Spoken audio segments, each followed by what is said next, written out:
ဒီနေ့ကတော့သတင်းထူးပေါ့နော်ဒီရွှေတူးဖော်မှုနဲ့တတ်မှတ်ထားတဲ့တစ်တော်နေမြေအတွင်းမှာတရိษံဖမ်းဆီးတပ်ဖြတ်မှုတော့အတွက်မြန်မာနိုင်ငံသားကရင်လူမျိုး17ယောက်ကိုဖမ်းဆီးရတဲ့သတင်းပေါ့29ရက်နေ့3လပိုင်းဒီအန်ဖေထောင်ဖာဖုံจังหวัดกาญจนบุรีမှာပေါ့နော်ရှိတဲ့တစ်တော်တနေရာမှာစစ်သားတွေကင်းလှည့်နေတဲ့အချိန်ဆိုင်ငယ်အစီအများပြားရက်ထားတာကိုတွေ့ရှိခဲ့ပြီးမြေအနက်10မီတာကနေ15မီတာလောက်တူးထားတဲ့အရာတွေတွေ့ရှိခဲ့ပါတယ်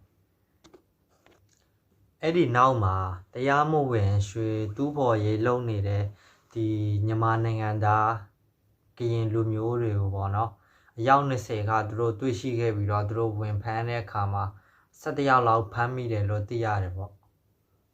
ဒါအပြင်တက်တဲ့နဲ့တကွာဖမ်းဆီးရတဲ့အထဲမှာဒီမီးတွေ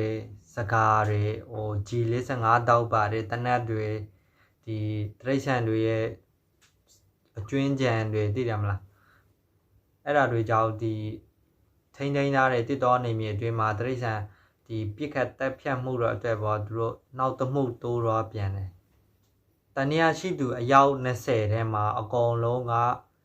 သူတို့တန်ရာရှိတာကအကုန်လုံးကဒီမြန်မာတွေဒီကရင်တွေပဲပေါ့နော်တရားမဝင်ရွှေတူးပေါ်မှုနဲ့တစ်တော်အမဲလိုက်ကာကွယ်ထိန်းသိမ်းဖို့အတွက်ပေါ့သူတို့ကဒီတက်တဲ့နဲ့တကွာပြမှုကျူးလွန်သူအလုံးရဲစခန်းတို့ပို့ဆောင်ပေးပြီးတော့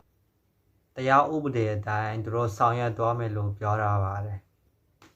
တရင်ကတော့ဒီလောက်ပါပဲဗျာအလုံးပဲ view ဆိုင်ကြပါဗျာ